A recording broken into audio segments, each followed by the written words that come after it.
Dober večer. Jaz sem Stefan Palajsa, predsednik Kulturno-filozofskega društva Nova Akropola.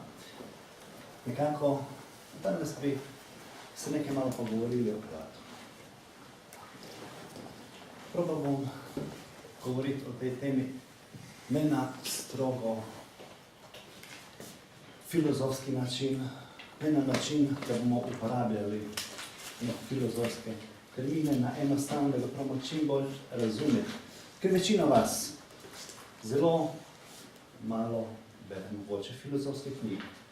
Ali tisto, kar beremo, pogosto pravzaprav ne razumemo, kaj beremo.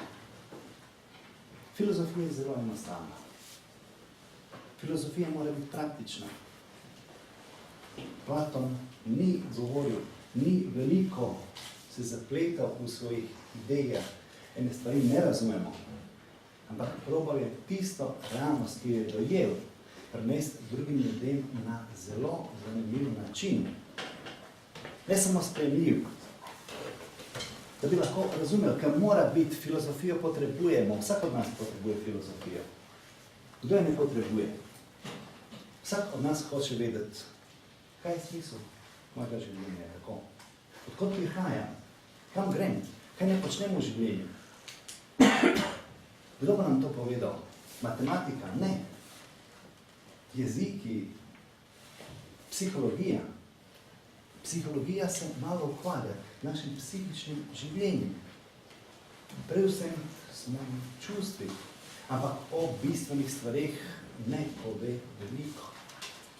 Tudi če berem veliko psihologije, postane še bolj zmeden. Tako da nekako morali bi povezati in gledati na filozofijo kot na celotno področje človeškega delovanja, ki človeku pomaga spoznati sebe, spoznati drugega človeka, smisel, poiskati smisel. Jaz bom govoril pravno, upam, da boste me razumeli na čim bolj poenostavljen način o Platonu.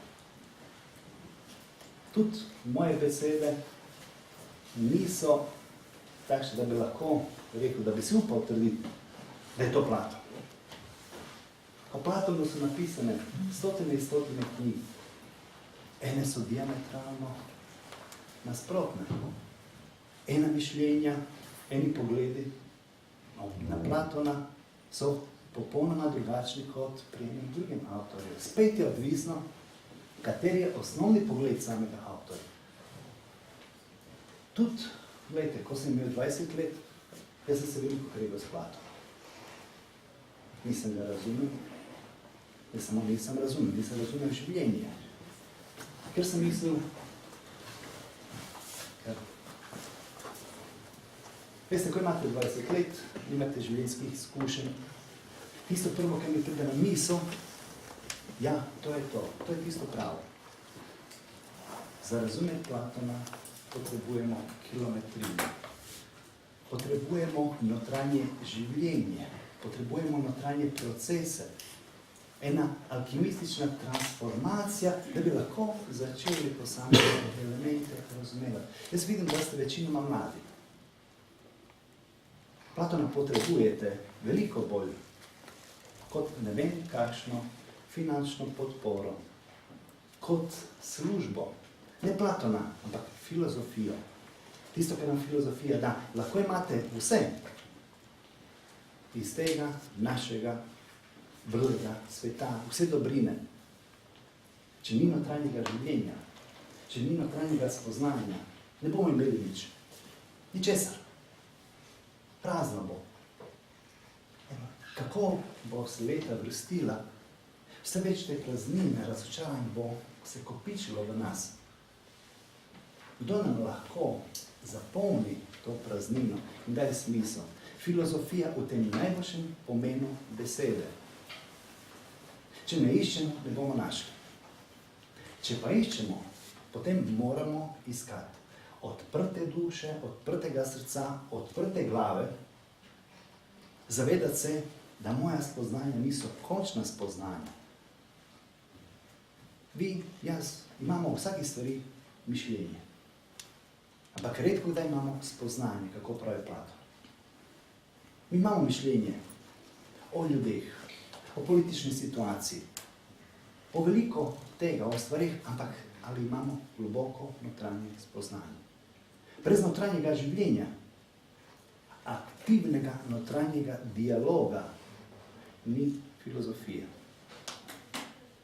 Filozof je lahko, veliko večji filozof.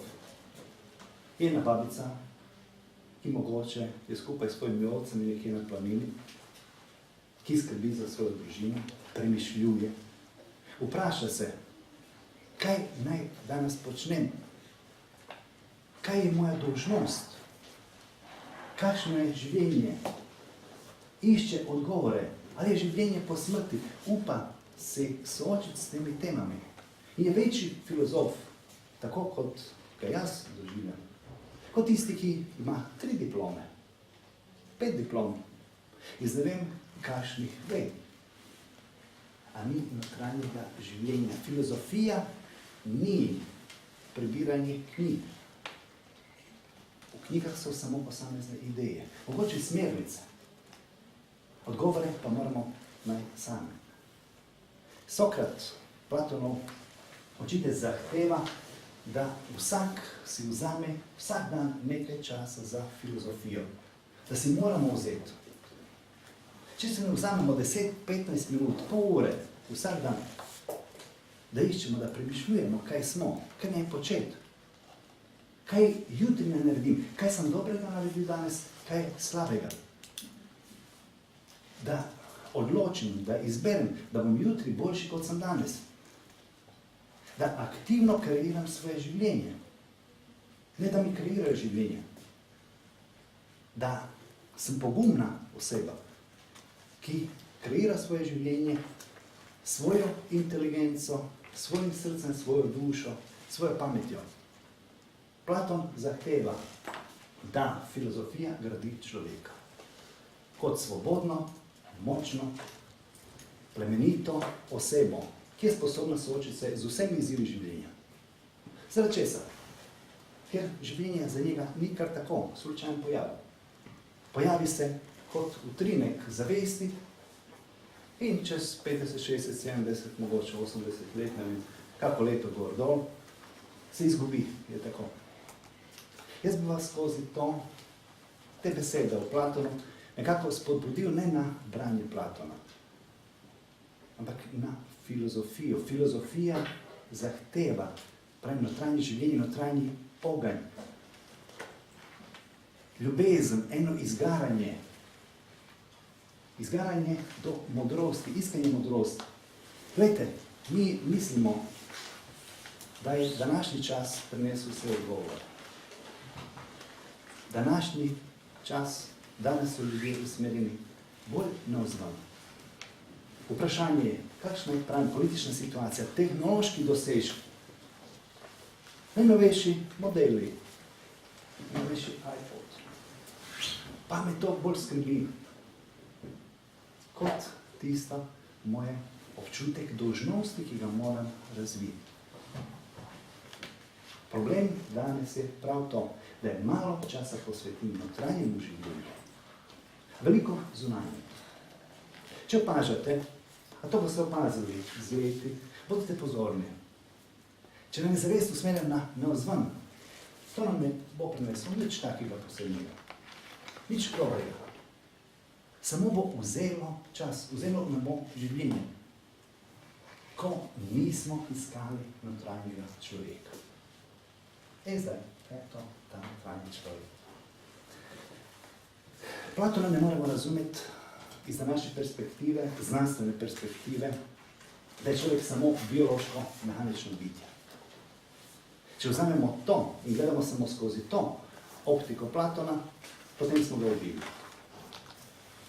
Temelj za Platona, kaj je človek kot bitje, je tisto, kar ne mine. Telo mine, ampak bitje samo nikoli ne more biti. Ne izginiti, ne umreti. Človek je najprej duhovno bitje, potem fizično, potem ima telo.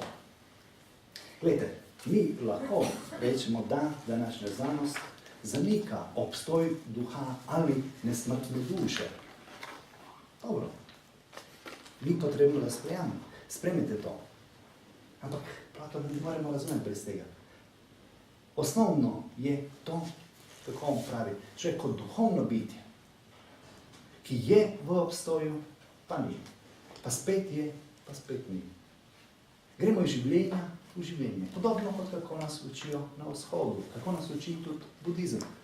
Ko berete Platonovo Državo in konec njegove države, on govori o tem, kaj se dogaja s človekom, ko gre v življenje, ko umre in gre spet v novo življenje. Platonov sistem temelji na tem, da tisto, kar smo, samo bitje, da gre iz življenja v življenje, da bi spoznalo sebe, pridobilo zavest o svojemu vlastnem obstoju, zgradilo spoznanje svoje moči, da je postalo bolj zavestno bitje. Današnje teorije nam ne ponujajo teh možnosti, ponujajo kaj samo. Zabavno, življenje polno zadovoljstva. Platon pravi, če mi notranje izpolnitve duhovnega življenja, če mi usmerjamo pozornost na tega notranjega človeka, smo, dajmo tako reči, zafrčkali življenje. Dobro, glejte, Platon, dodamo malo samo biografijo. Rodil se je leta 427, to pomeni 5. stoletje pred našim štetjem. Zamislite enega mladeniča, še mlajšega, kot ste vi tukaj, 17-18 let, ki se zaveda svojih sposobnosti, izredne intelektualne sposobnosti, izredna nadarjenost. Če se loti, vse mu je šlo od rok. Pesnik po duši,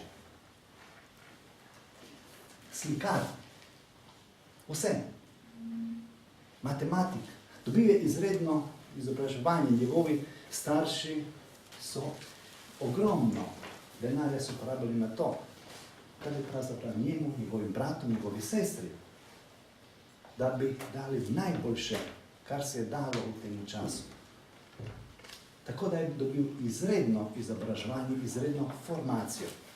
In zamisli si mladega človeka, ki je živel v enih težkih časih, političnih težkih časih, ki je upal, da bo svojim življenjem, svojim delovanjem, da bo popravil situacijo v Atenah, da bo vplival nekako te Atene narediti malo bolj srečni. Toda, kaj se je zgodilo?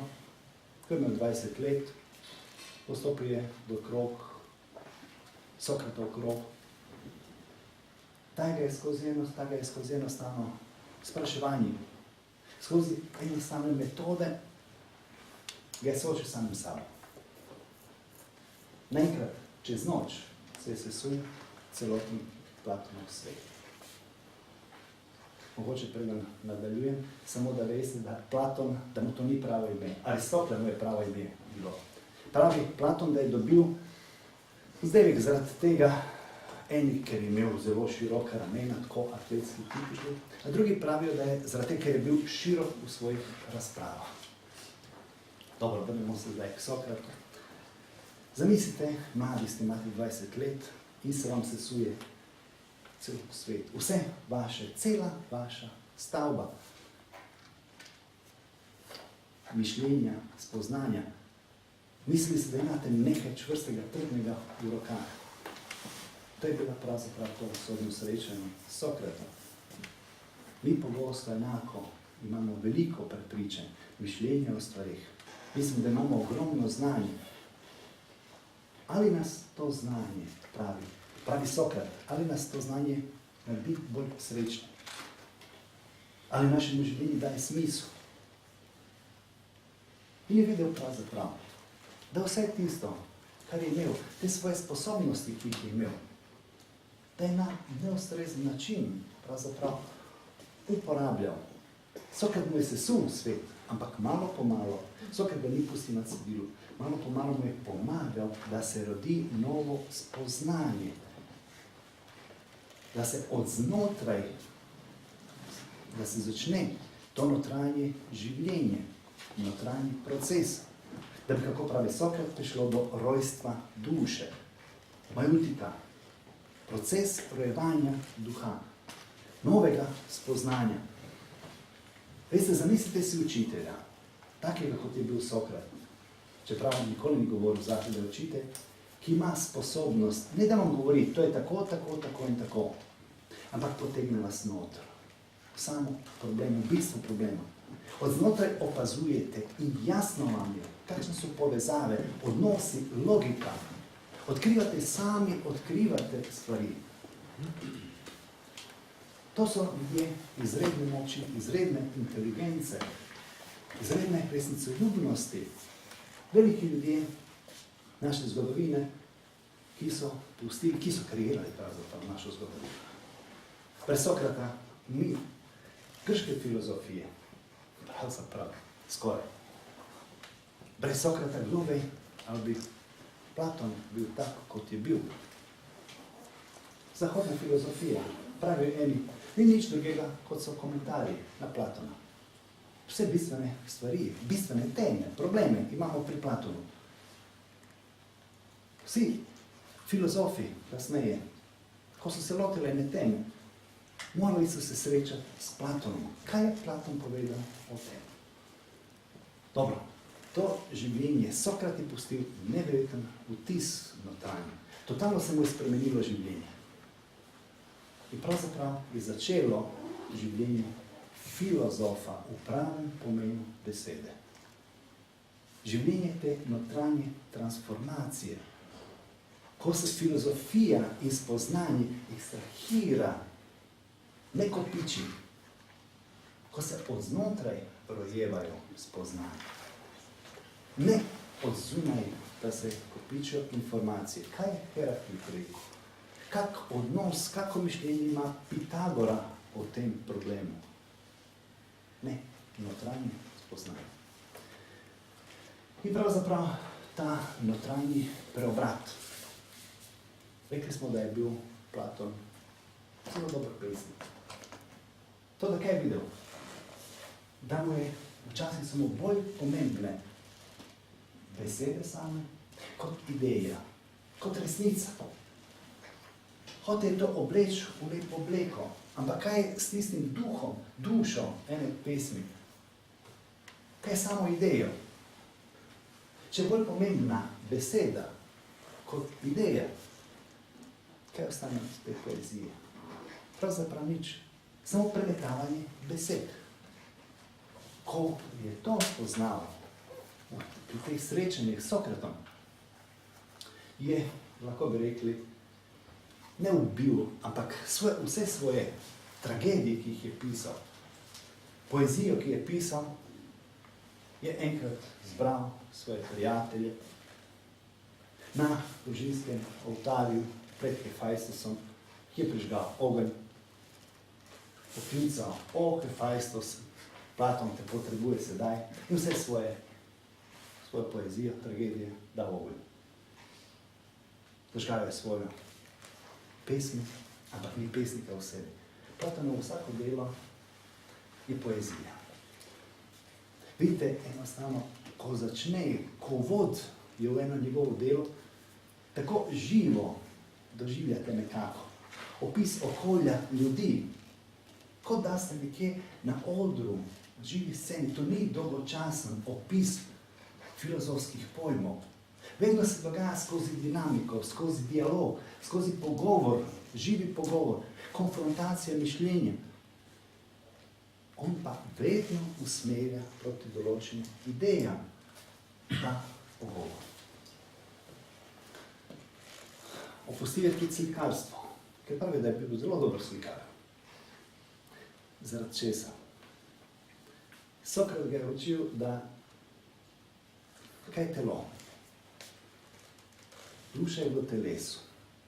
Telo je samo senca, ki je kratkotrajna, minljiva. O tem bomo govorili kasneje, ko bomo govorili o njegovem mitu, o votlini.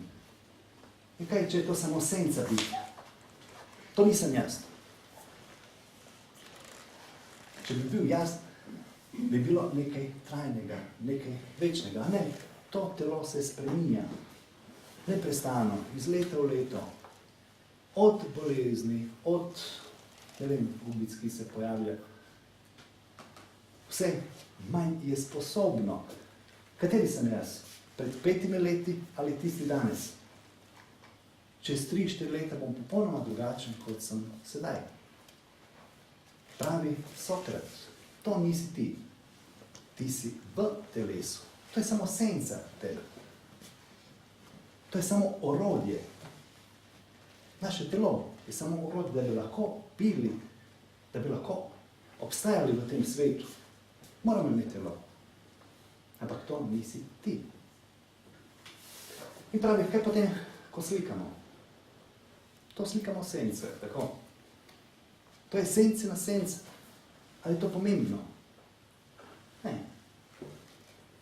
Ne zanika umetnost, slikarstvo, poezijo.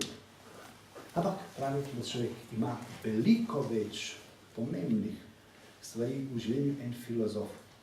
Umetnik pa, če je umetnik, mora ene ideje pritegniti in utkati v stvari tega sveta.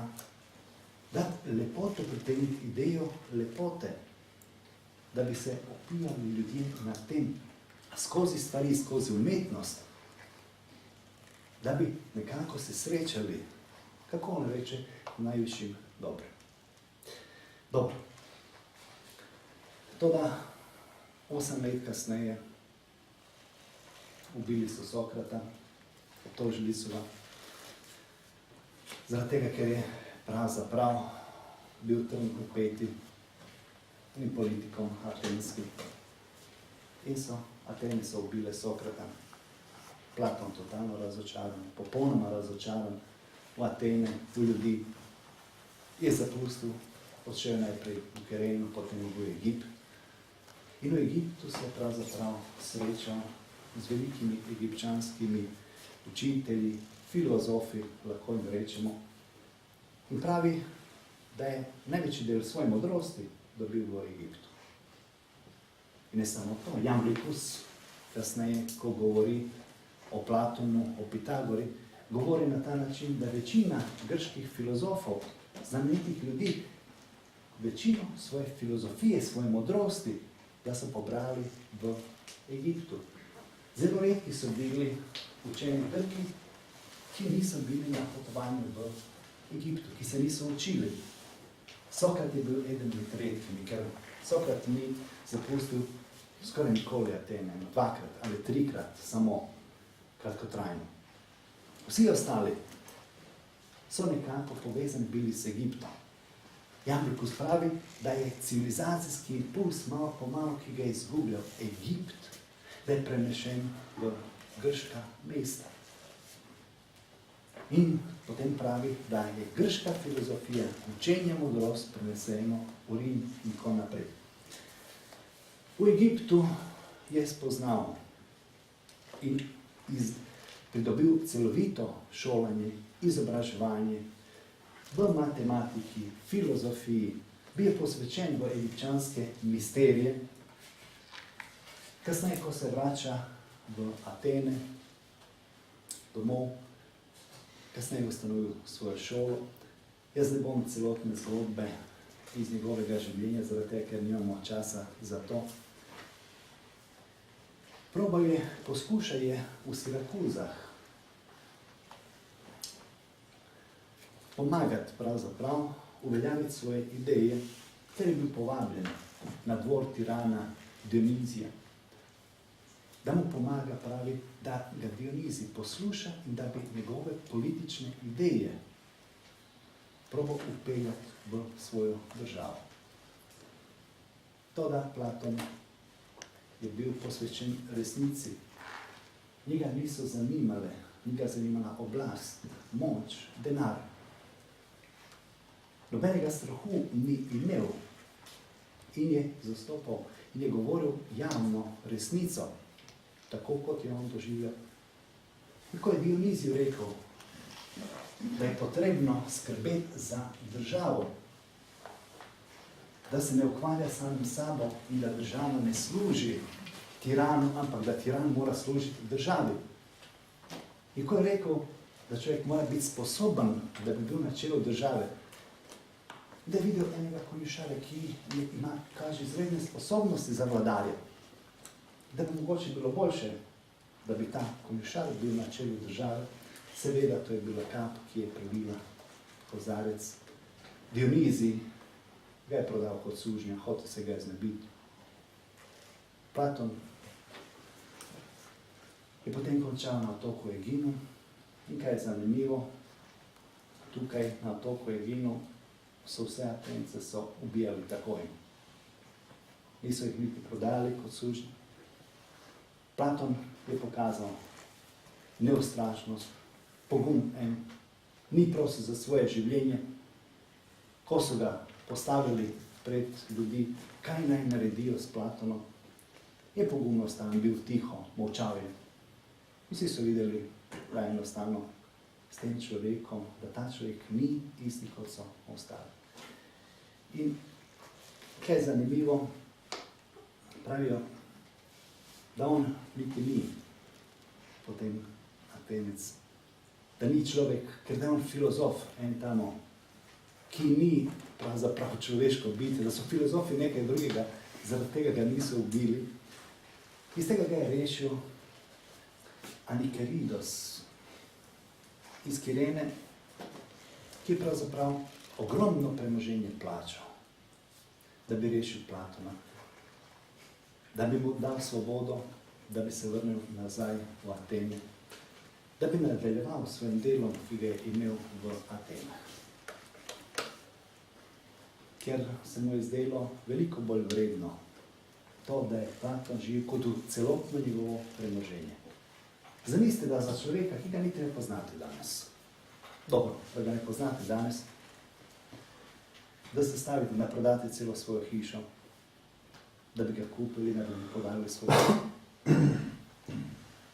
Njegova biografija je posuta, polna je velikih ljudi, velikih plemenitih dejanj, ne samo njegovih učencev, njegovih prijateljev.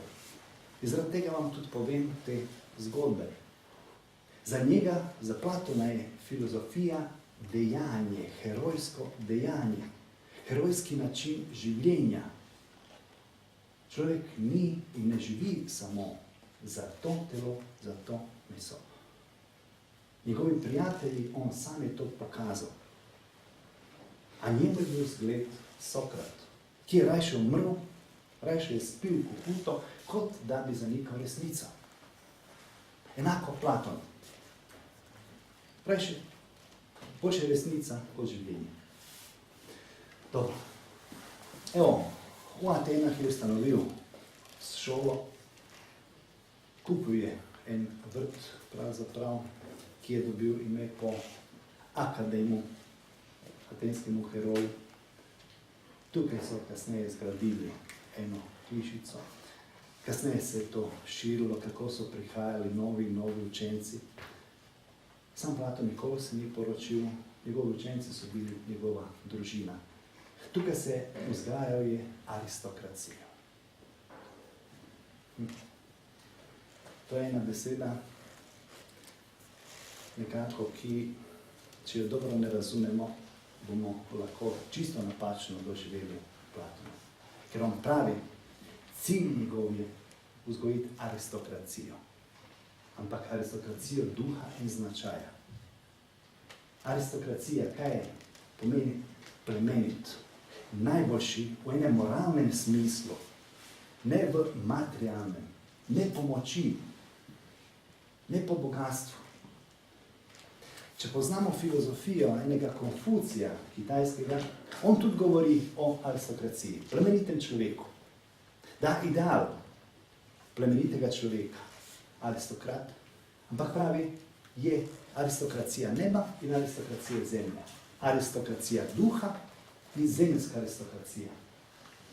Tisto, kar je aristokracija za nas danes, to nima veze s Platonovo aristokracijo.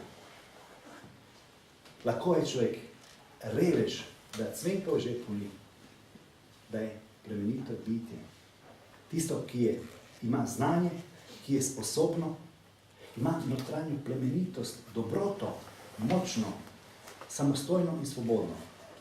To je Platonov aristokrat, plemenito bitje.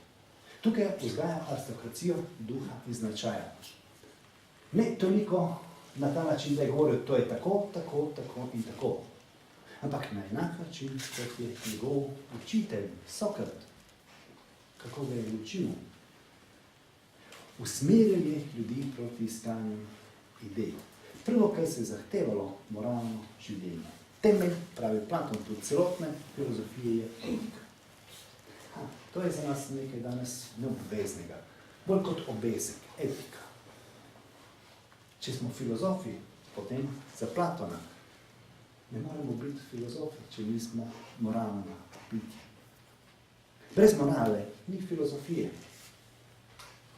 Ne moremo biti pokvarjeni, biti filozofi. Filozofija ni miselna veda, umna. Veliko sem tega prebral.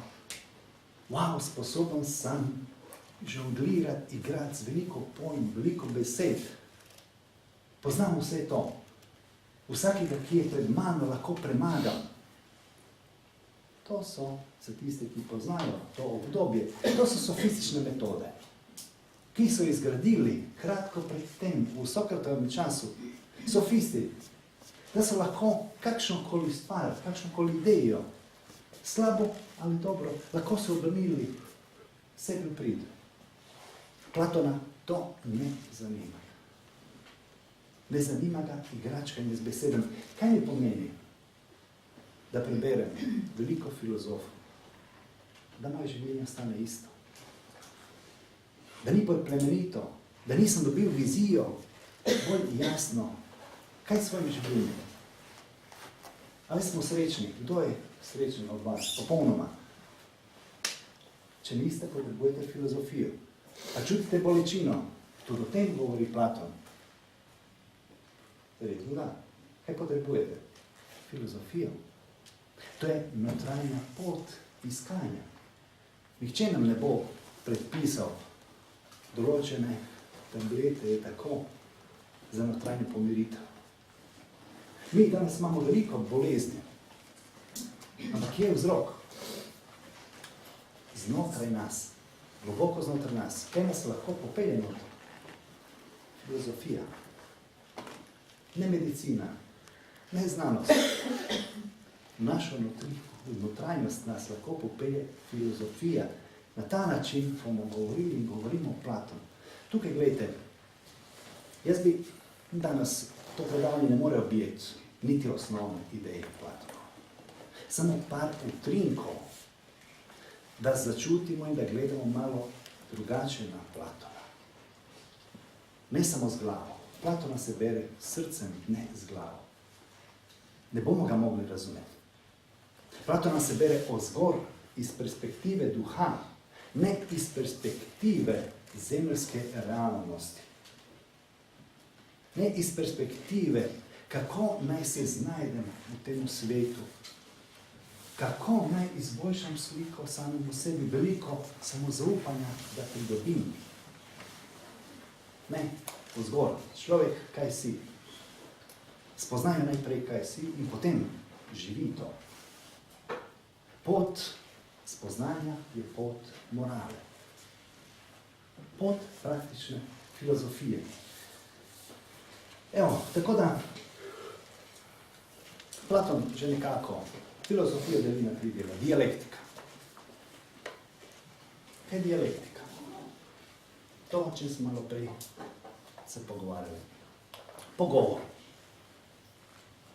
Pogovor med dvoje ljudi. Dva filozofa. Vsak tisti, ki išče spoznanje resnico, je filozof. Ki ljubi modrost, je filozof. Mi pa se pogovarjamo. Ampak ne na tak način, da en, da tako rečem, soli pamet drugem. Probamo skupaj nekaj spoznati. Najti nekaj boljšega. Pravi skozi ta pogovor, skozi dialog. To moramo imeti oba koristi. Jaz moram spoznati svoje dobre strani svojega razmišljanja in slabe strani. Moram opustiti, ti mi moraš pomagati. Ne sprejmi vsako moje razmišljanje, da je dobro. Mora skozi preizkušnje to moje razmišljanje mora skozi preizkušnje. Dajmo tako reči, ne kritiziraj, ampak pomagaj mi, da se izkristalizira boljše mišljenje. Da kritizirati, ampak ne v današnjem pomenu besede. Ne dovoli mi, da nekaj slabega ostane.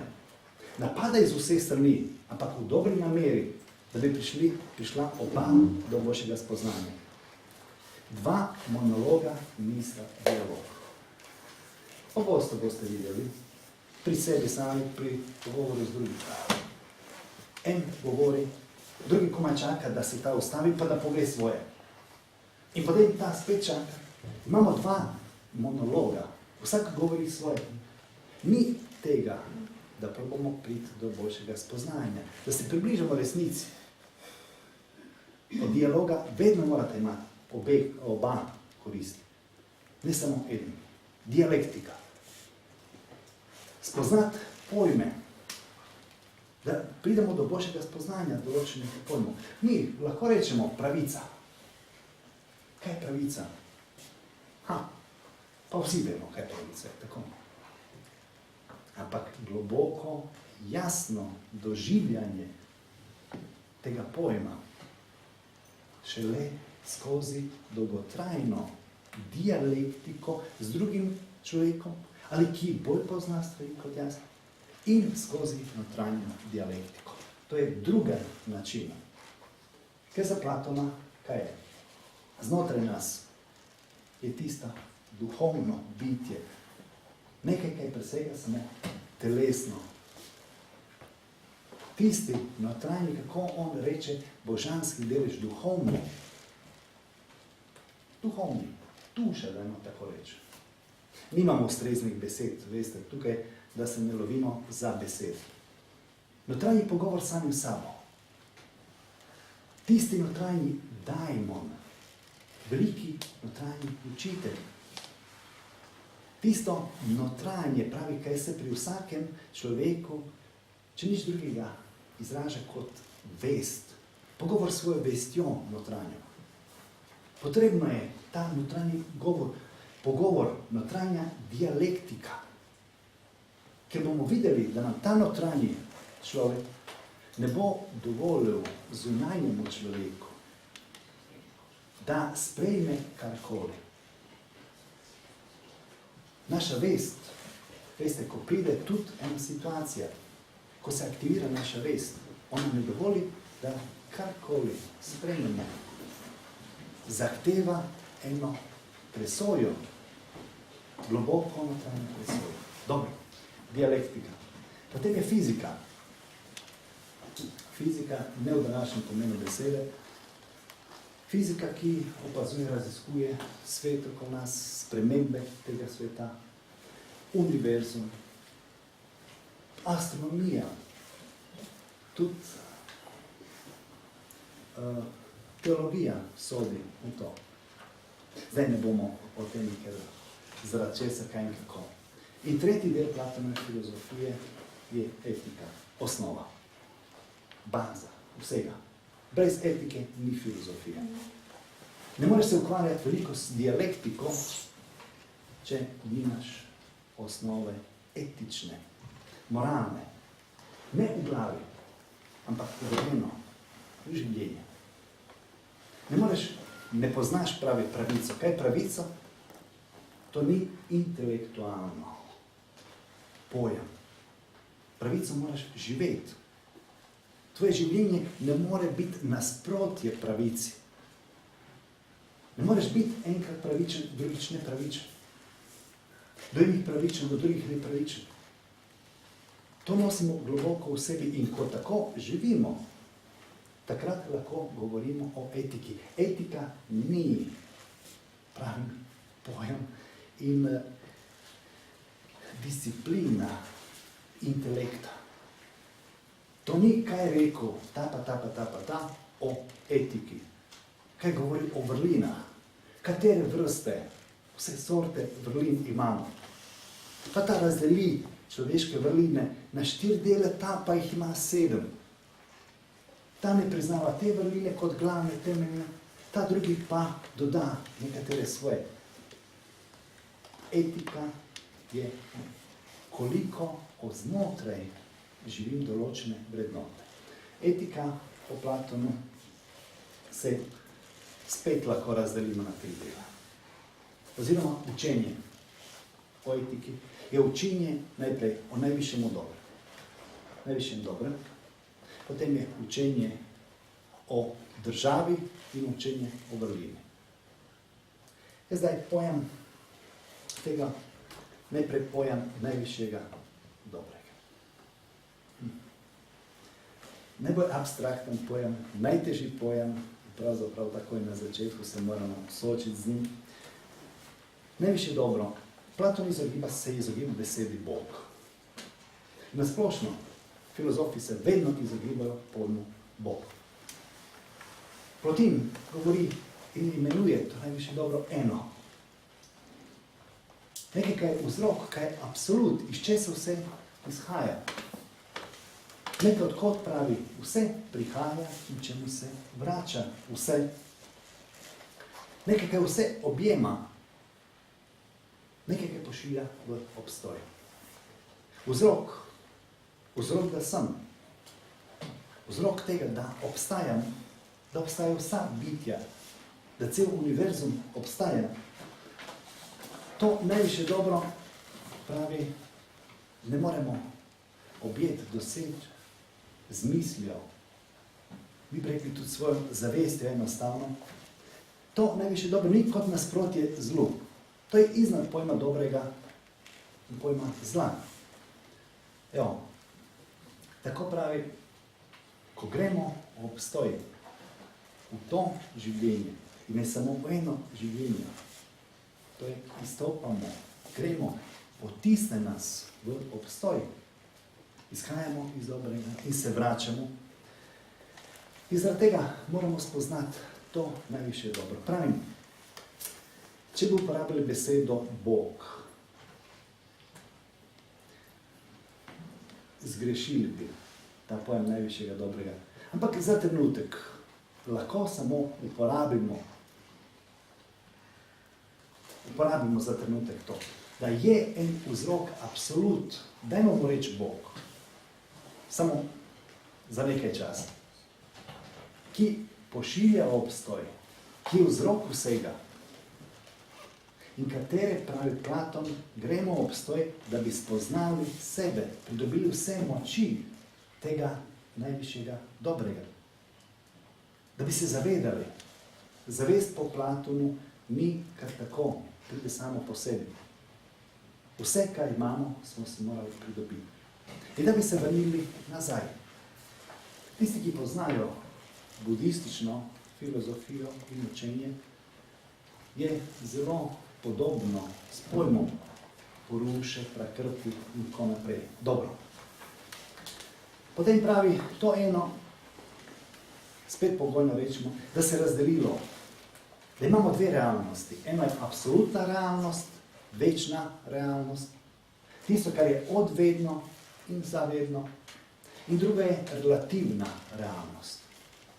Tista, ki se neprestano spreminja. Ta svet sodi v svet relativne realnosti, spreminjajoče. Tisto, kar ni trajno. To nismo mi, pravi. To je samo privid, samo iluzija, senca prave realnosti. Evo, ta nadčutilna realnost. Naš razum tudi ne more doseči tega. Človeško bitje ni sposobno popolnoma svojo zavestjo, a še manj svojim razumom, doseči popolnoma to realnost. Dajmo en primer. Če gledate, če probate spoznati vse globine enega pojma zavest. Kaj je zavest? Lahko z razumom objamete to. Zavest. Da vam je jasno, kaj je zavest. Kaj je bitje? Vi kot bitje, ali lahko z razumom nekako ste sposobni doseči tisti svoj jaz. Da vam je jasno, to sem. Tatvan asi, tako rečejo na vzhodu, to si ti. A ste sposobni? Niste. Niste verjetno.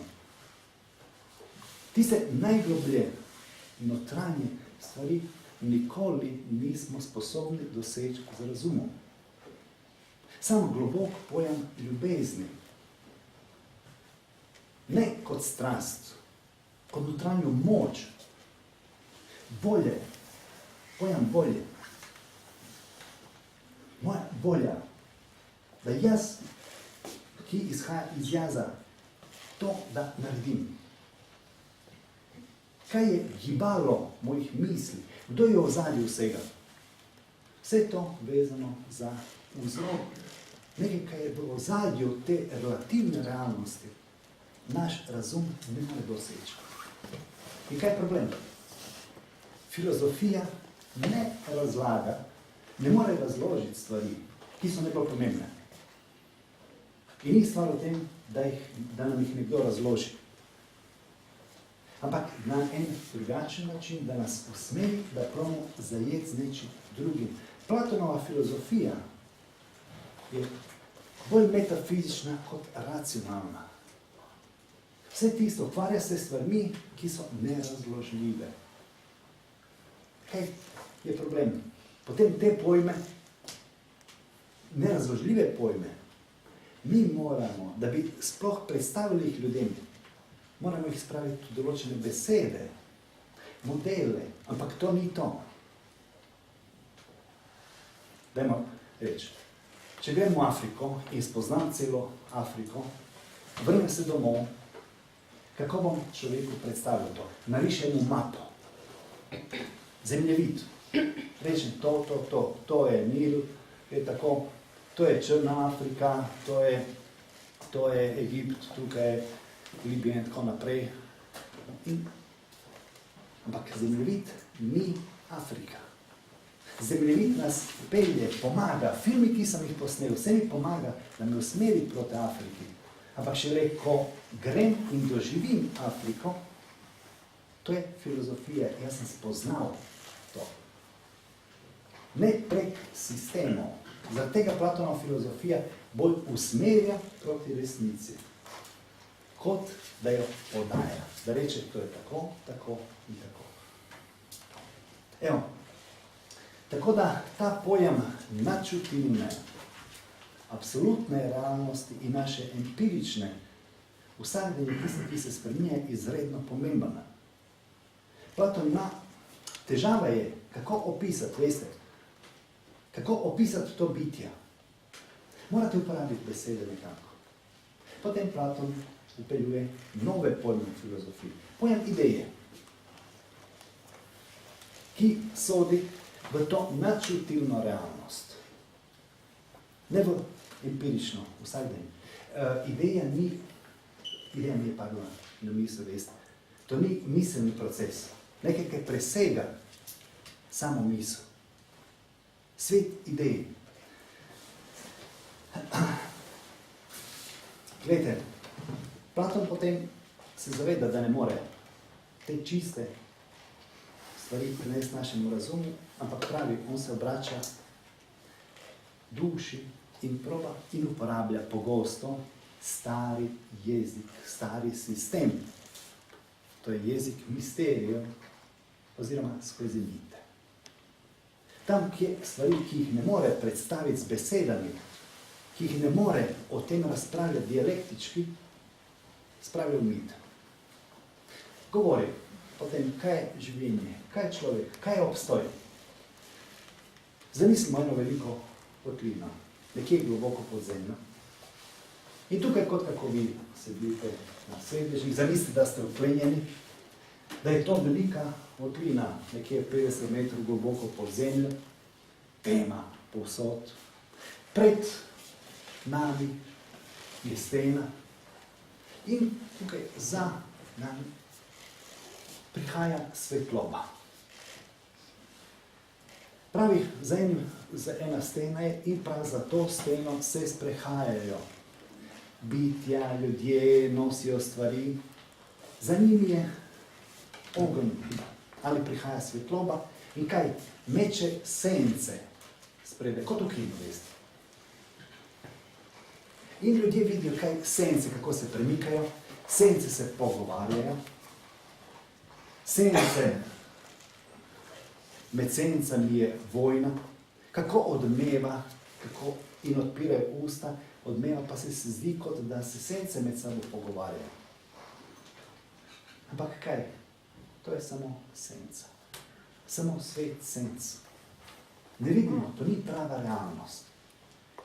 In zamislite, da enemu od vas nekdo pomaga in mu govori, spodbuja ga. Naj se osvobodi. Vi ste vsi vplenjeni.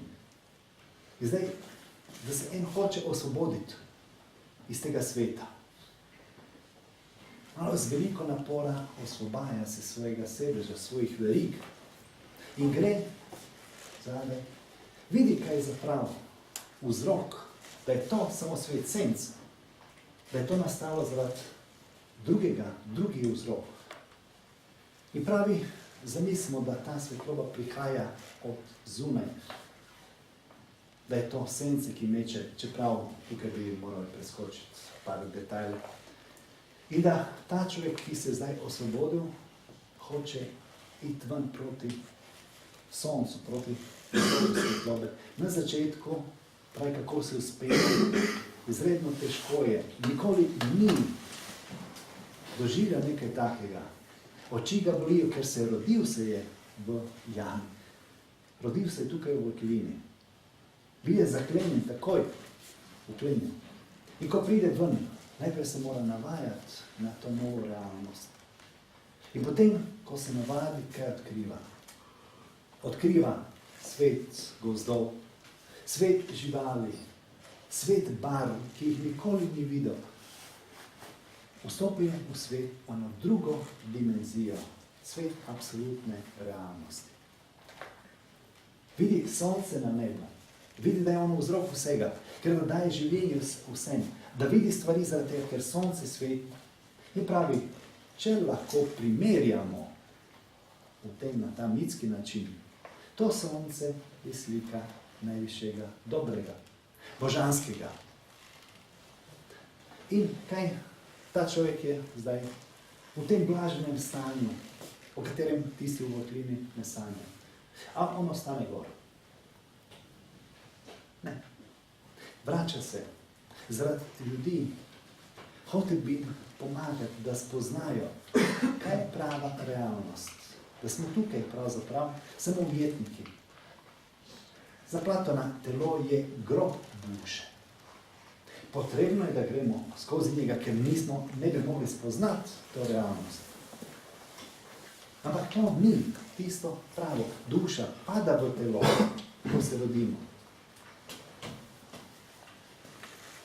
In pravi, vrača se nazaj in potem pomaga drugim, spodbuja jih, da se osvobodijo.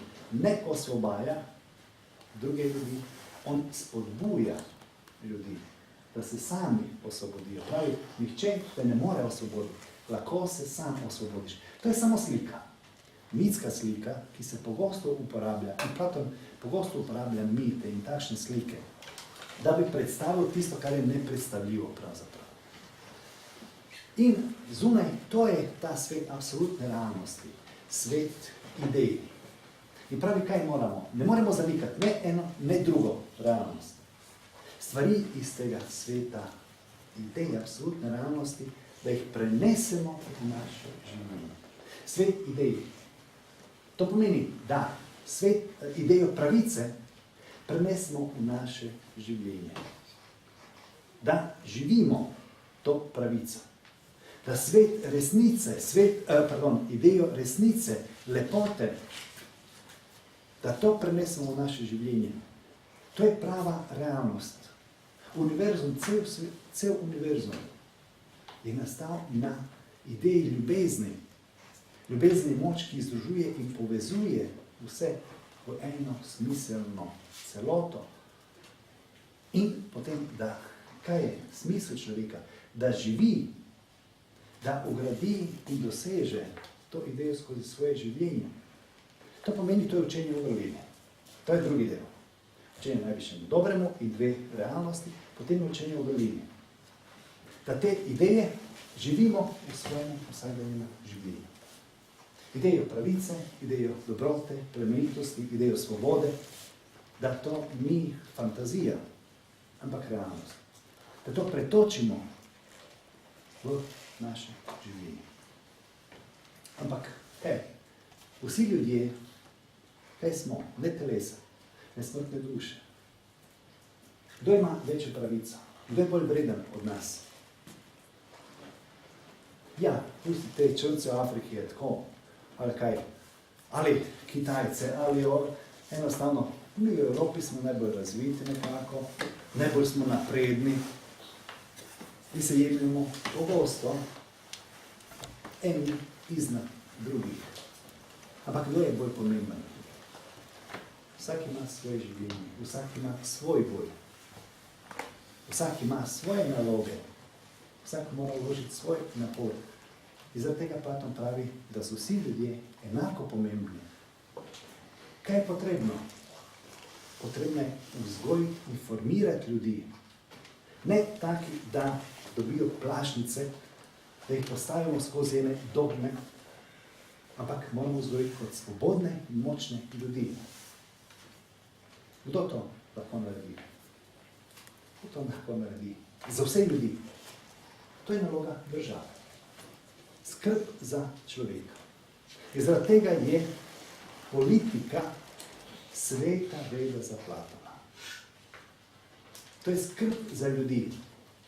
Kdo lahko poda vse potrebno ljudem v človeškem pomenu?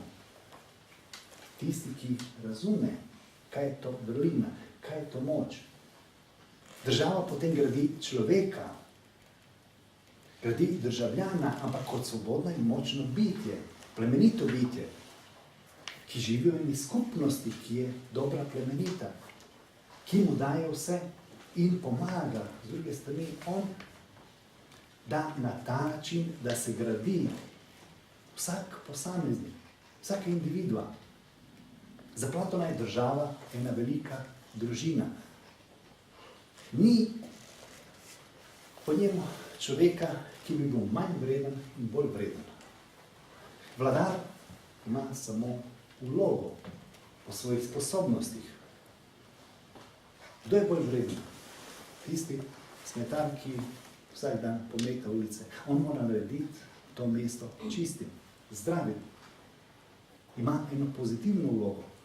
Ne uničuje ga, prav obratno. En kirurg oziroma zdravnik in tak človek, ki samo čisti ulice, kdo je bolj vreden? Po Platonu enako sta vredna. Tisto, kar je noter. Kdo je po Platonu bolj vreden, moški ali pa žensk? Tu je veliko razprav bilo, ampak pravi Platon, človeška duša nima spola. Mi sebe nikoli ne doživljamo, ko globoko premišljujemo o sebi, kot o moškem ali o ženskem. Samo smo v različnih telesih. Različne vloge imamo. Imamo različne vloge na odru tega življenja. To se veliko odrazilo tudi na stoično filozofijo. Ta pojem odra življenja. Vloge si nismo izbirali sami, tako. Ampak igrajmo pošteno te vloge.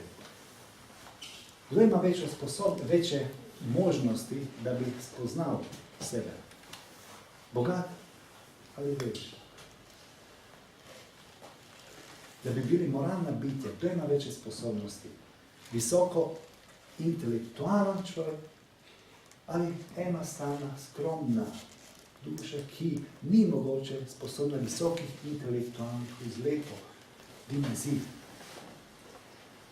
Morala in plemenitost so večji kriteriji za Platona kot intelektualizem. Dobro, evo, in zaradi tega tako pridemo do pojma. Prvo je učenje etika, najvišjemu dobro, učenje o vrlini, to pomeni te vrednote večne, te ideje, kako naj živim. To je prava realnost, vse ostalo izgine. Posest izgine, slava izgine, moč nad drugim izgine. Ostane pa notranja moč, ostane spoznanje. Če ostanemo brez vsega, kaj nam ostane? Jaz, imam svoje dostojanstvo, imam svoje vrline. Zaradi tega pravi, brez vrline smo nič. Z vrlino imamo vse. O vrlini danes ni popularno preveč govoriti, ker današnji svet pravzaprav ne zahteva vrline, današnja družba, današnja politika. In je postalo tako normalno, da od nobenega se ne zahtevajo, za noben položaj, nobena vrlina. Za Platona je nujno, kaj je politika. Zaradi tega rekli smo, da je politika sveta veda. To je ta tretji del etike. Skrb za ljudi. Kako lahko skrbim za človeka, za družbo, če ne poznam stvari? Moram biti sposoben, moram imeti znanje, moram biti nepodkupljiv, moram imeti modrost, moram imeti pogum. Pravi, nujno je, da imam pogum, da bi lahko izpeljal vse to, da se soočim z vsemi ovirami na poti izgradnje ene države. Moram biti pogumno biti. Moram biti zmerno biti. Zaradi tega, da me pohlep ne odnese. In pravi on, državo, ko gradimo državo sestavljajo ljudje, ki jih razdeli na 4 tipa. Železni, bronasti, srebrni in zlati ljudje. Železni, to ne misli se na slabe ljudi. Železni so navadni delavci, poljedelci, ki skrbijo za to, da se izdelajo stvari. Lahko bi rekli ekonomija, gospodarstvo. Bronasti so tisti, ki pomagajo, da vse to gospodarstvo, vse potrebščine, da pridejo do ljudi. Trgovci, vse tisto, kar pomaga, pretok stvari. Potem, kaj družba mora imeti oziroma država? Mora imeti čuvaje, tisti, ki ščitijo red, mir, zakone. Mora biti sodni sistem, pravosodni sistem, mora biti, lahko bi rekli, policija, ki skrbi za zakone, ne da bi maltretirala ljudi. Mora ščititi od zunanjih sovražnikov, da bi lahko ljudje v državi, v mestu državi, da bi lahko mirno živeli in se razvijali kot bitje. In mora biti uprava. Pravi železni ljudje, bronasti, najbolj morajo razvijati vrlino zmernosti. Da naučimo ljudi, pravi zmernosti, da se ne gre v skrajnosti, pretiranosti. Pravi, najbolj zmernost v čem? Vse tisto, kar je vezano za strasti. Od telesnih strasti, od pohlepa za materialnimi stvarmi, od tega, da se naučimo zmernosti v hrani, spolnemu življenju, pohlepu in tako naprej. Zmernost. Pravi, zmernost je izvor večine bolezni po Platonu. Telesnih bolezni.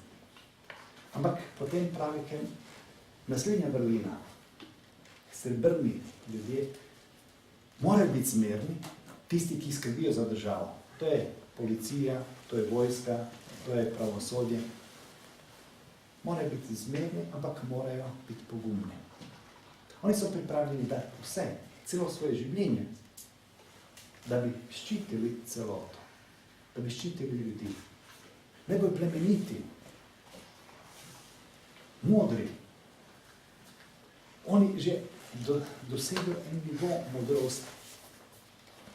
In potem pravi, še tisto vrlino modrosti je nujna za tiste, ki vladajo v državi.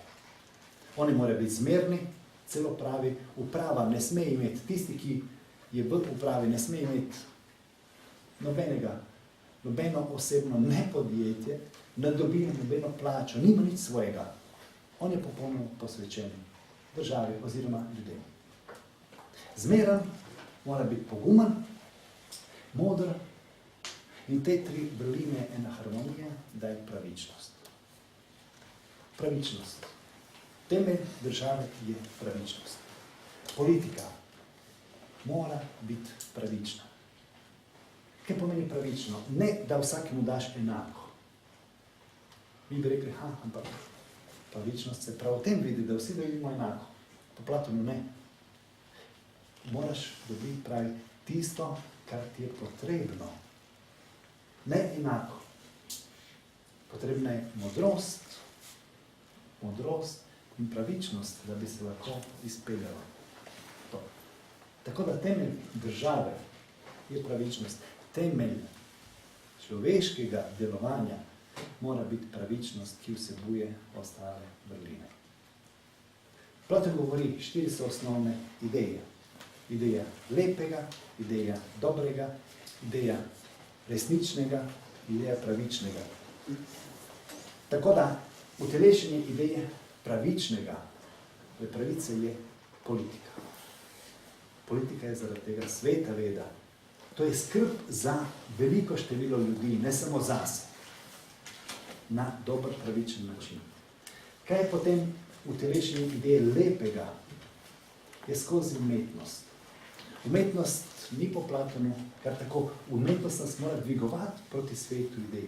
Proti nečemu, kaj je bolj vzvišeno, kar se ne da opisati z besedami, kar oznotraj lahko čutimo, ko pokamo oznotraj, ne vemo, kaj in kako bi to opisali. Ne kakšnakoli stvar, ki jo samo gledam, občudujem in že naslednji trenutek mi mogoče ni všeč. Zato tega umetnost pravi, vsaka umetnost, tudi idejo, mora pritegniti v konkretno stvar. Michelangelo je to lepo opisal, pravi, da umetnost, njegova en kip, on ga mora videti, začutiti to idejo in samo odkrije, umetnost je odkrivanje ideje skozi formo, lepo formo. Potem je ideja resničnega, pravi, se mora utelesiti skozi znanost. Iščemo resnico. Ne takšno znanost, kot jo mi danes razumemo. Znanost odkrivanja, spoznavanja resnice. Brez dogmi, brez točno določenih okvirjev. Mora nas peljati človeško biti, ima globoko notranjo potrebo po resnici. Mora nam odkrivati resnico o sebi, o tem svetu okoli nas. Človeško biti ima ogromno potrebo po lepem. Vse, kar je del umetnosti, vse tisto, kako rečejo, kar nam prinašajo muze, vse tiste Apolonove vede, tisto, kar oblikuje dušo, umetnost oblikuje dušo. Evo, umetnost, vsi verjetno radi iščemo nekaj skozi glasbo. Vsi hočemo nekaj lepega, iščemo. Veste, redko bi kdo bo rekel, iščemo vsi partnerja, ki bo lep, tako, lepoto iščemo v njem. Ko smo mladi, potem iščemo zunanjo lepoto. Ampak zunanja lepota ni nujno odraz notranje lepote in odraz ideje lepote. Platon je rekel za Sokrata, Sokrat je bil izredno grd. Pravi, če ste videli kakšnega človeka, da je grd, tako kot Silen pravi, to je bil Sokrat. Ampak pravi, najlepši med vsemi Grki, ker ima lepo dušo, najlepšo, ki je sreča. Mi iščemo lepoto, ne vemo, česa iščemo. Hoteli bi nekaj, ne vemo, zaradi česa je to tako. In potem tisto idejo dobrega. Ne tisto najbolj vzvišeno dobro, tak idejo kot odraz tega najvišjega dobrega. Prav to nam mora podati religija. Religija nas mora peljati proti najvišjemu dobremu. Proti tistemu plemenitemu. Zaradi tega religija temelji na ljubezni, plemenitosti, dobroti.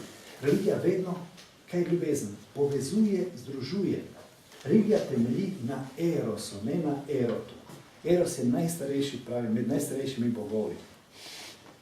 Ljubezen čista sama po sebi. To moramo iskati, pravi, tisto, kar ne povezuje ljudi, ne more biti religija. Religija tudi pomeni religare, spet združiti, povezati človeka s človekom, narod z narodom. Eno formo z drugo formo in človeka s svojim notranjim bitjem.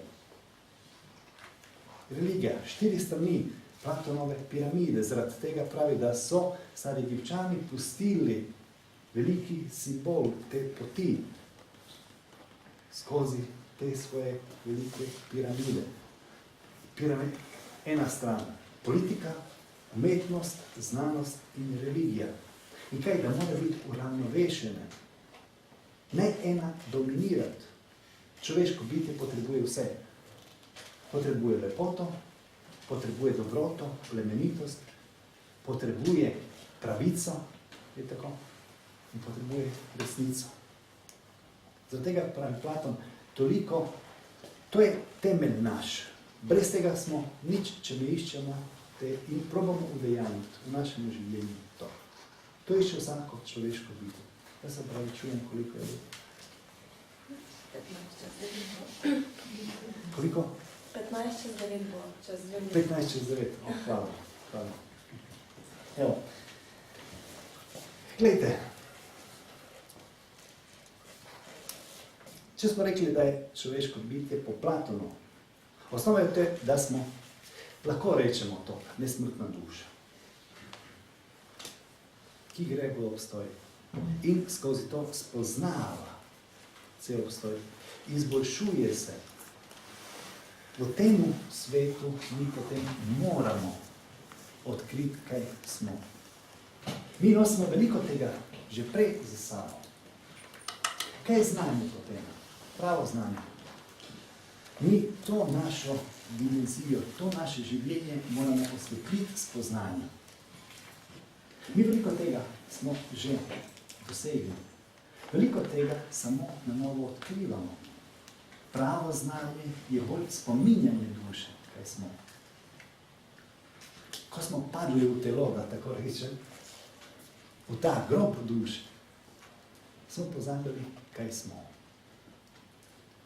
Ker smo pili, tako pravi, ko gremo v to življenje, duša gre skozi eno polje, kjer je velika vročina in potem tako postane žejna, ko pride do reke Lete, ker smo zelo žejni, se napijemo, se potopimo celi, pijemo ogromno, odžejamo se, ampak reka Leta je reka pozabe. Reka pozabe in gremo v novo življenje na ta način, da smo pozabili vse tisto, kar je bilo prej. Nismo pa pozabili nekaj, kaj je v ozadju, kaj sestavlja nas kot človeško bitje. Naše sposobnosti, ki se jih zavestno ne spominja. In zaradi tega vam pravi pozaba, ko gremo v to življenje, če pozabimo samo, takrat je možno, da se naučimo nekaj novega. Veste, dosegli smo nekaj. To nikoli ne zgubimo. Ampak veliko stvari moramo pozabiti, kaj je bilo prej, da lahko nadaljujemo naprej. Zamislite človeka, ki je doživel bolno, travme. Če ne pozabi, če ne proba iti čez to, da mu to ne obremenjuje življenje, ne bo mogel naprej, tako. Ne bo se mogel učiti, spoznavati, odkrivati, graditi odnose. Ima ene globoke izkušnje. Izkušnje ne pozabimo.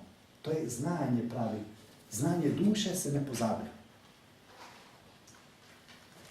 Ampak duša oziroma tisto, kar je bilo in kar nas samo obremenjuje.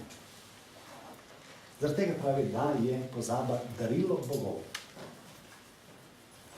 Moramo se spet v tem življenju spomniti, kaj smo. Spomniti, kaj smo pravzaprav kot bitja. Pozabili smo, kaj smo. da smo duhovna bitja, ne samo telesna. Pravi on, moramo spet filozof, duša, ko govori z minskim jezikom, ima krila. V ta svet nadčutivne realnosti je ves njen popolna svoboda, neverjetna blaženost tega sveta, pravi, ampak mora se razvijati naprej, mora zgubiti svoja krila, mora pasti v telo, da bi spoznala nekaj več. Filozof je tisti, ki potem pa se spomniti, zbuditi spomin na to, kaj je. Začne mu spet rast krila. Duša se spet prebuja. Naša nesmrtna duša nikoli ne more biti uničena. Moramo se spomniti tega. In zaradi tega pravi filozofija je bolj spominjanje, kaj smo. Prebujanje notranjega življenja, notranje duše. Da se ponovno, kaj pravzaprav smo. Evo. Kaj potem smrt? Nič takega. To je samo prehod iz enega stanja v drugo. Pravi filozof, ko me čaka, da umre. Ja, mi pa gledamo čisto drugače, tako nas je strah. Ne beži iz tega življenja, ker se mora nekaj naučiti. Zaradi tega vsi filozofi jemljajo samomor kot nekaj najhujšega za dušo, ker je obupala. Samomor je po Platonu in po Stoikih, na primer, eden od največjih zločinov do same duše in do najvišjega dobrega. Tukaj smo, ampak težimo, duša že razvija krila. Duša se malo po malo osvobaja bremena tega sveta. Kako? Tako, da se zmanjša želja. Želja je tisto, kar nas veže za ta svet. Vse bolj in bolj. In tukaj vidimo, da se zelo ujema učenjem, budenim učenjem, na primer. Ta svet, te realnosti, relativne realnosti, ustreza budeni samsari, oziroma pojmu samsare na vzhodu za tiste, ki poznajo ta vzhodno učenje. Smrt ni potem nič drugega kot osvoboditev duše. Pravi, zdaj, gola, čista duša se sooča samim sabo. Kaj je? Edino, kar lahko odnese od tega življenja. Kaj je? Spoznanje, plemenite dejanja, izkušnje globoke. Globoke izkušnje. Ne mora odnesti ničesa takega, nobene slave, nobene materialne luči. Odnese samo vrlino, ki jo je pridobila življenje. Zaradi tega, to življenje je boj za vrlino. Boj s tistim vsem, kar nas vleče navzdol. Boj s tisto himero, kako on pravi, s tako zverjo vsakem od nas, ki nas vleče proti temu svetu relativne realnosti in on hoče predstaviti to kot edino realnost možno. Naš razum je na meji med tema dvema svetovoma. Naš razum, ki je odraz božanskega uma ali duhovnega uma, ki je sposoben se dotakniti tega sveta idej. Zaradi tega Platon zahteva, pravi, filozofija je uporaba uma, ampak ne samo to, da bi lahko logični si uredili ta svet, logično uredili sistem, da bi nam bilo jasno.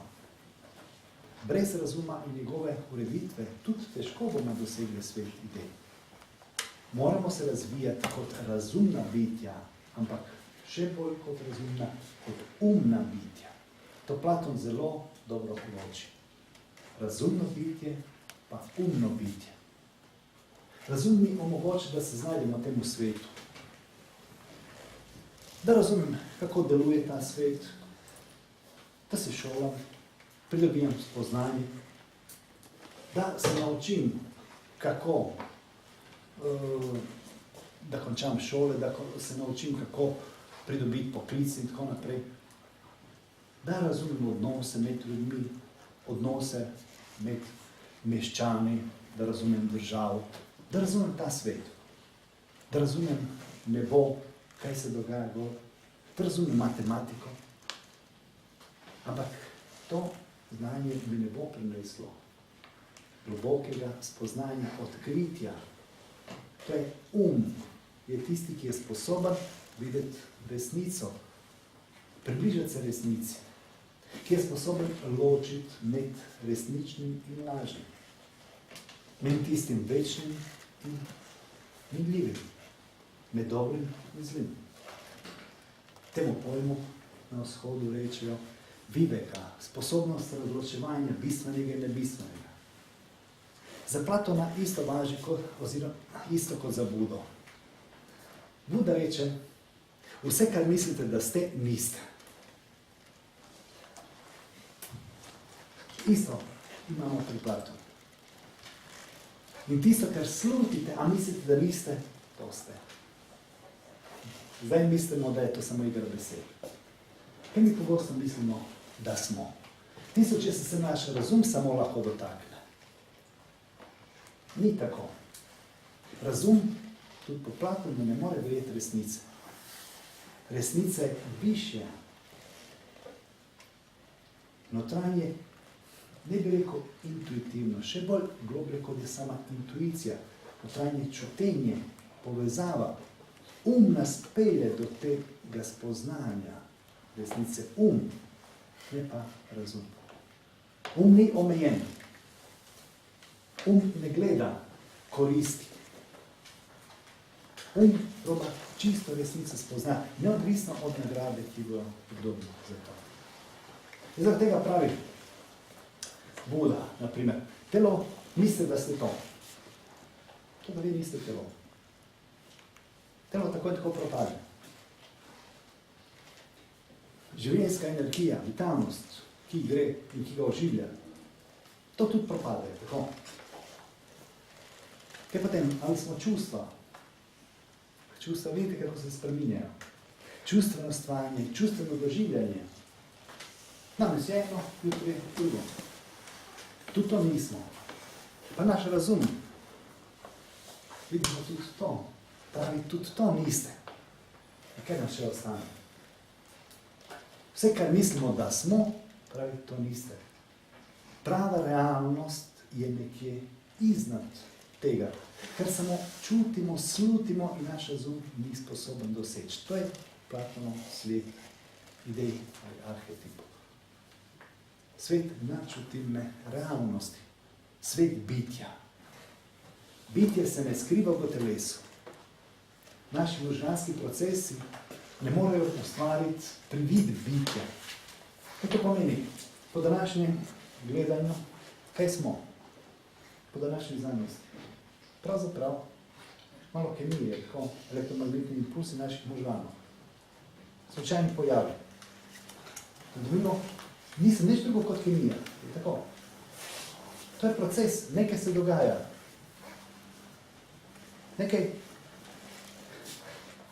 Kemija mojih možganov, da ustvarja iluzijo bitja, da sem. Po Platonu je to nesmiselno.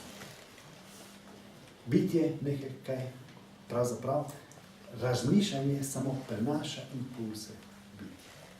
Dobro. Zaradi tega po Platonu sploh take teme, kot so teme, ki so pogosto bile na večino univerz zahodnega sveta, zelo razširjene v zadnjem času, kdaj bo stroj postal bitje, so po njegovemu popolnoma bi bile nesmiselne.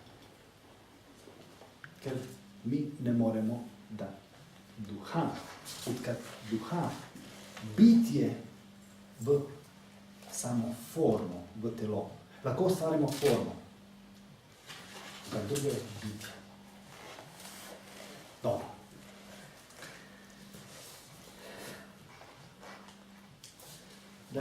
Tukaj je veliko še tega ostalo.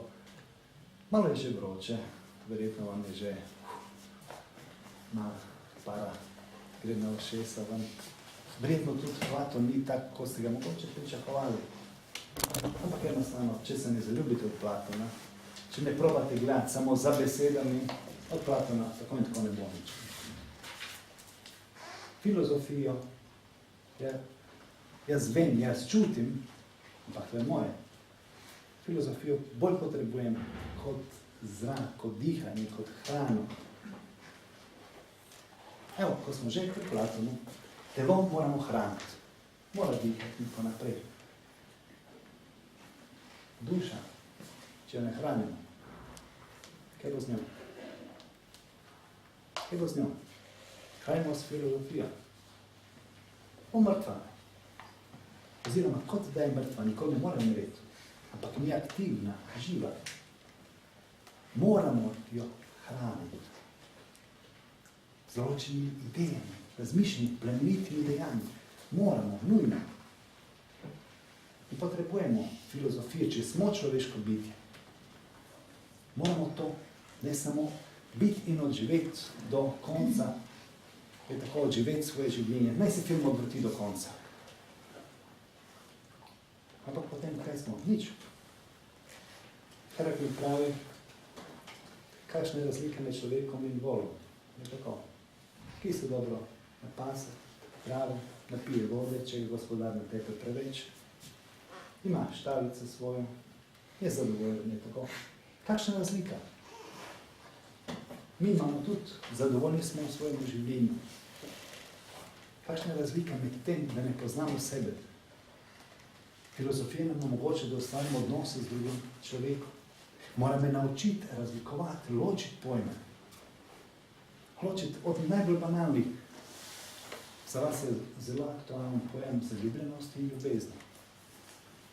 To sta popolnoma različna pojma. Po Platonu nimate veze eno z drugim. Zaljubljenost lahko samo delno odrazi ljubezen. In samo ena senca ljubezni. Ljubezen je samo začetni trk, impuls, da bi se dve biti povezali.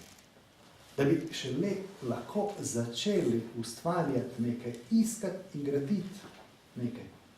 Skozi aktivno dejanje, skozi iskanje vrline, on zahteva, in izgradnjo, ker ena povezava mora graditi eno in drugo osebo, narediti bolj plemenito.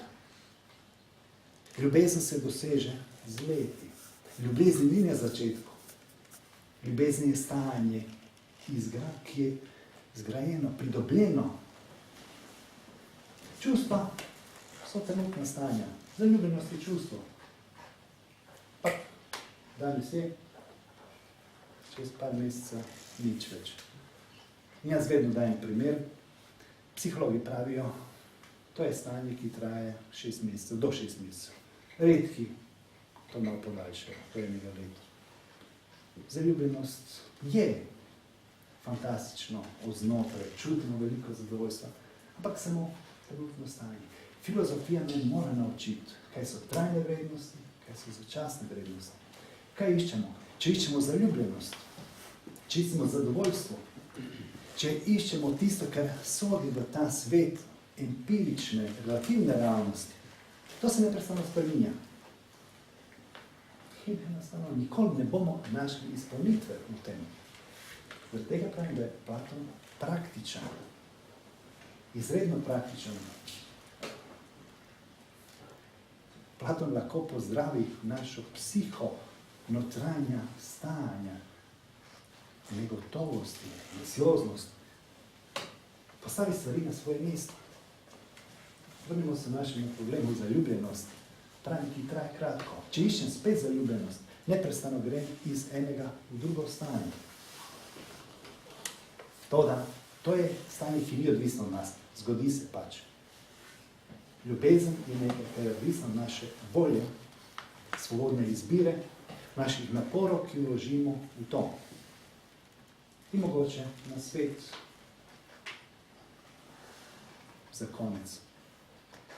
Ne iščimo, da nam življenje prinese stvari. v skladu s Platonovim učenjem, mi moramo biti sposobni izgraditi svoje življenje, izgraditi sami sebe, postati plemenita, močna, svobodna bitja skozi veliko naporov. Brez napora ni filozofije.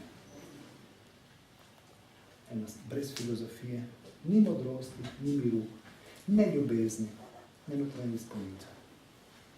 Obsojeni smo. Če hočemo biti ljudje, obsojeni smo na filozofijo.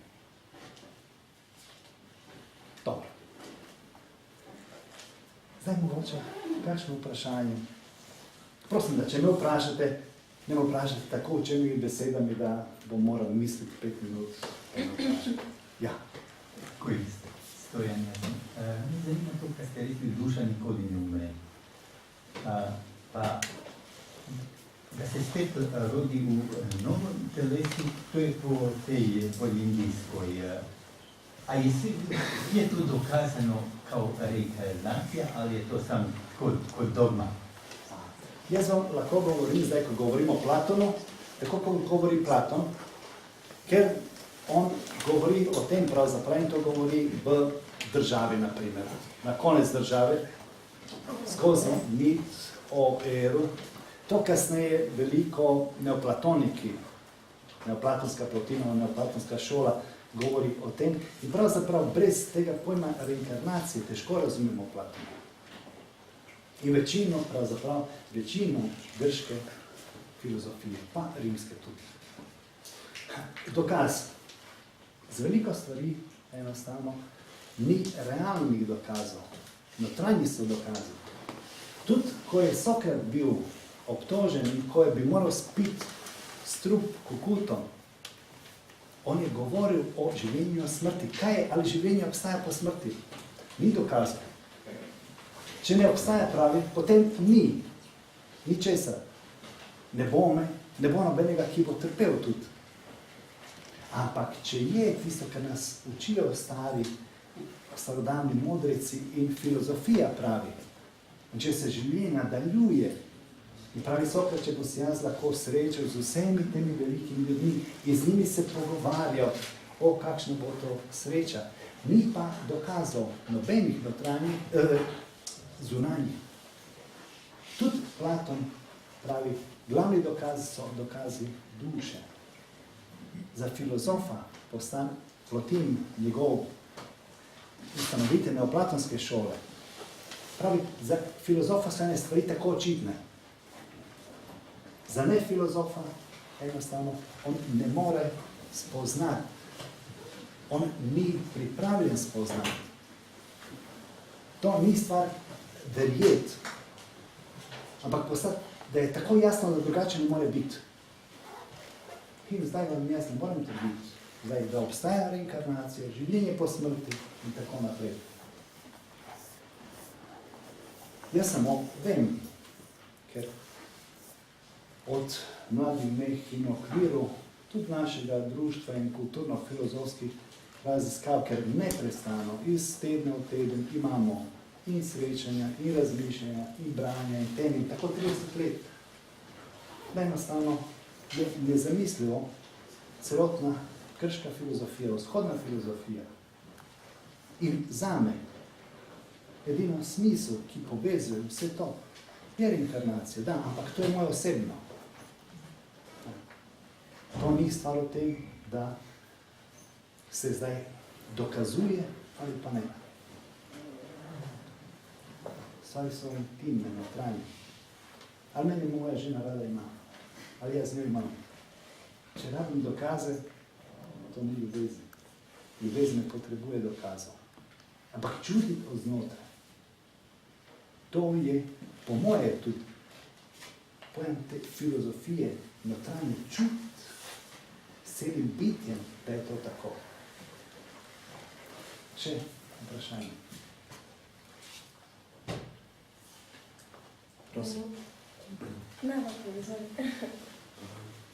V bistvu me samo zanima, kad ste se lotili zaljubljenosti tega simpozija. Tudi simpozij, da.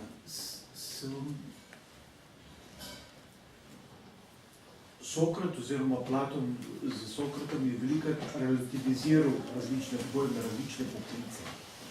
A se vam zdi, da je Platon želel v bistvu relativizirati znanje na splošno, tudi o ljubezni, tudi o čustvi? Glejte, tako kot sem jaz razumem in doživel Platona, kaj je? O vseh bistvenih stvarih, karkoli povemo, to je, v katerem je to dialogo. Problem je naš, najprej besede in misli. Ali mi lahko sploh govorimo in definiramo različne te pomembne pojme? Ne moremo enostavno. Kdo lahko reče, kaj je ljubezen? Dajte mi človeka, ki lahko definira. Skozi zgodovino imamo 1000 knjig napisanih o ljubezni, dram, tragedij. Kaj je ljubezen? Vsak od nas lahko govorimo, ampak dokler ne doživi, dokler ne proživi to eno realnost ljubezni, ne strasti. Ne bomo začutili, razumeli, kaj je spoznanje. Kaj je spoznanje? Če pišemo, zaradi tega eno veliko stvari se zdi, da Platon relativizira, ampak ne relativizira resnico. Naše dojemanje resnice. Naše dojemanje, ki nikoli ni popolno, jasno, čisto. In on ne zahteva, da mi prepoznamo resnico, to je tako, ampak da se približujemo resnici. Vsakič se odpirajo nove in nove širine. Da sem bliže resnici, nikoli se pa ne morem popolnoma približati. Ker se odpirajo nove in nove poti. In zaradi tega, tudi Aristotel je to rekel, ne? Malo je tistega, kar znam. Ogromno je polje tistega, o čem nimam pojma. Tako da, mislim, da to relativiziranje spoznanja in določenih pojmov je bolj naše dojemanje tega kot same resnice. Ne relativizira resnica. Da.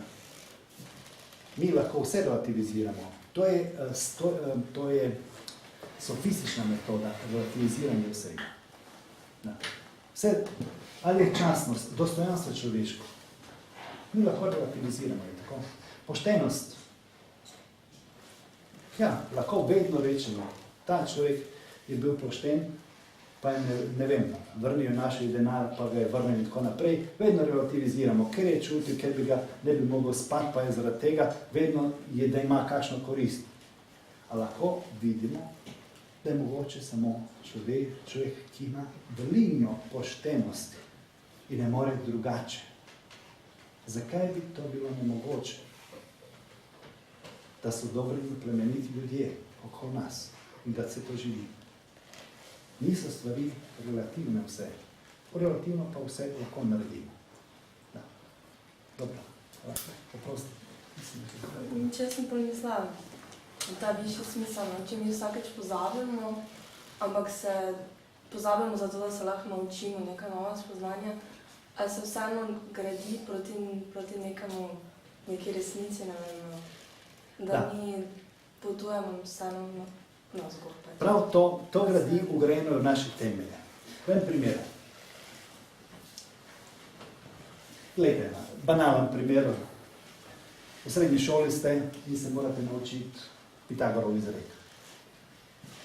Eno matematično zakonitost. Tako da postane del vas, da ne morete drugače. Kaj? Se spomnite vseh nalog, ki ste jih delali, da bi se naučili? Mogoče veste, kako gre Pitagorov izrek. To so vsak, ki vidi trikotnik, pravokotnik, tako. Enemu, ko je popolnoma del njega, takoj bo vedel. Če bo potrebe, bo uporabil Pitagorov izrek. Če bo potreba. On je tukaj v latentnem stanju, potencialnem v tem, spoznanju. Ampak kaj, zamislite, da vi zdaj nosite spomine od prve do zadnje naloge, ki ste vi naredili. One samo obremenjuje našo zavest, je tako.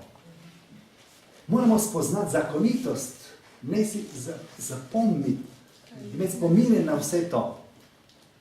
Mi pravzaprav, mi se zelo malo spomnimo svojega vlastnega življenja. Prave realnosti zelo malo. Mi se ne spomnimo svojega otroštva. Večino tega iz našega otroštva so naše projekcije ali kasneje smo ustvarili določene slike o tem, kaj naj bi bilo naše otroštvo. To psihologi zelo dobro poznajo. To so večinoma naše projekcije, ker, naprimer, če imate otroci, da pišejo dnevnik ali zapise ali iz otroštva, če so z leti pozabili na to, ko opisujejo svoje otroštvo, je čisto drugače od tistega, kako je bilo doživljeno takrat. Mi gradimo svojo sliko naše preteklosti. Malo je resnih spominov.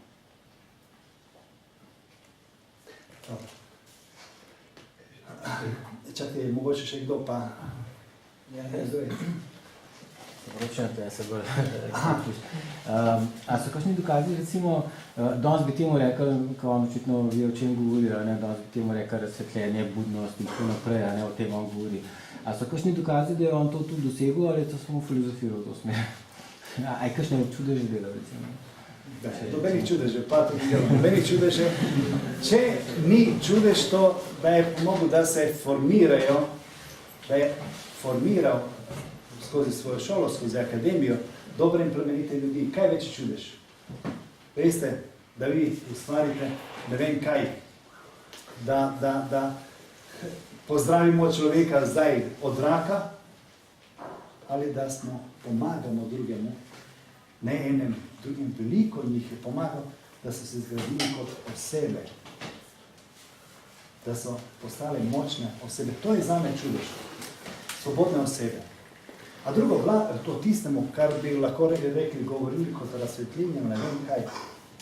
Pravi, da, notranja radost, filozof čuti vse več notranjo radost, vsega pelje blaženosti. Nisi delal takim, ampak Aristotel, ki ga je precej kritiziral, njegov učenec, pravi, če lahko rečem, da sem videl blaženega človeka, to je zagotovo Platon. V tem smislu, zdaj ne vem, če ste zadovoljni z odgovorom. Se verjeten ne ve, ne? Verjeten je imel te izkušnje drugače, o tem je to govoril. Težko je, a ne, recimo danes o tem veliko piše Martin Kojc, Paul Ekatol, se to je verjeten isto, ne, se pravi. O notranjem, gledajte, vse bi bilo nesmiselno, če človek od znotraj ne bi čutil vse večji mir, vse večjo izpolnitev. Eno je zadovoljstvo zunanje, drugo je ta notranja izpolnitev. Temu rečejo Rimljani slava, notranja slava, notranja svetloba, ki izpolni, pravi življenje filozof. Za Epikteta, ki je bil sužen, rodil se je kot sužen in kasneje, ko se je dosegel, ko so ga osvobodili, ko ni imel ničesa svojega, pravi, imel je slavo, imel je blaženost, en notranji mir, ne tako, da se dela pred drugimi ljudmi, zase. Cilj mora biti filozofija, ki pomaga, ne da samo čuti zadovoljstvo, nekaj, kaj daleč presega to stanje zadovoljstva in bolečine. Ker svet relativne realnosti je neprestano nihanje med zadovoljstvom in bolečino. Iščemo zadovoljstvo, ampak pozabimo, da vsako zadovoljstvo za sabo vleče, veste, kot pijanska dvojčka. Bolečino. Ni zadovoljstvo brez bolečine. Opazujte, razmišljajte, pa boste videli. Koliko traja zadovoljstvo? Zelo kratko. In nas odnese že na drugo stran. Nekaj, kaj prekaša vse to. Nekaj, kaj iznad zadovoljstva in bolečine. Nekaj veliko močnejšega, kot je to. In to je tisto, kar išče ne samo Platon, filozofija. To je tisto, kar je omogočilo stojkom, da se soočijo z življenjem, da prenašamo, mi rečemo, stoično je tako, to življenje. Življenje ni enostavno, zahteva napor, zahteva ogromno energije, težav, ampak rojeva ta notranja stanja, ki dajo smisel in ki so, ne bih rekel nagrada, ampak ta cilj, kateremu težimo. Prostite. Mislim, da je en komentar.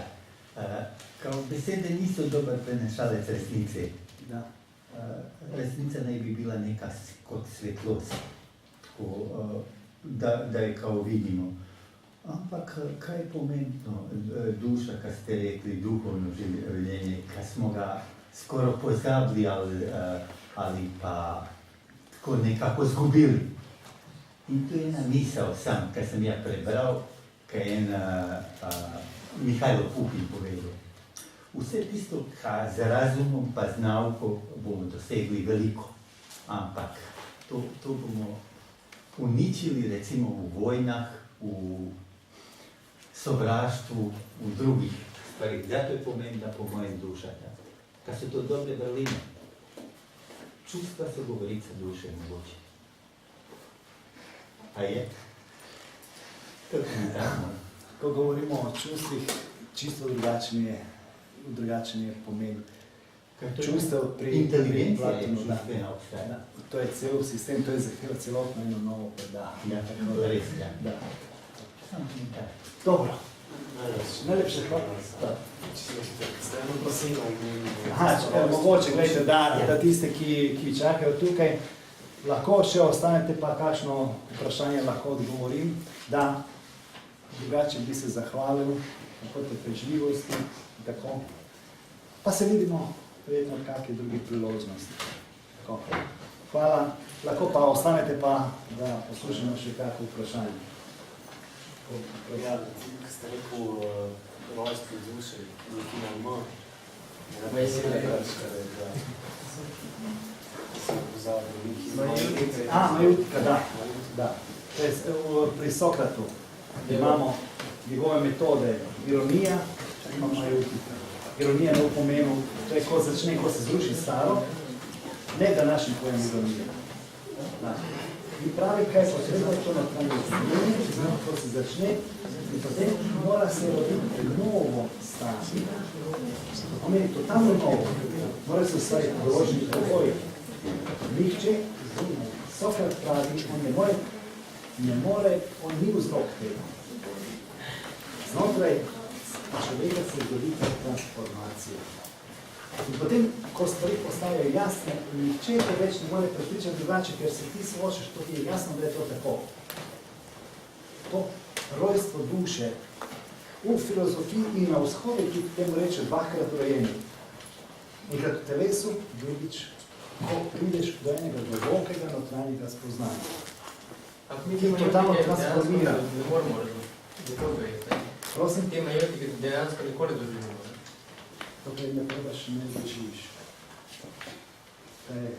Človek, dokaj se ne zaljubi, ne ve, kaj je to. Lahko pa sliši veliko o tem, da tisti, ki so se zaljubili. Tako da, majutika, pravi, potrebno je celoten, globok, notranji proces.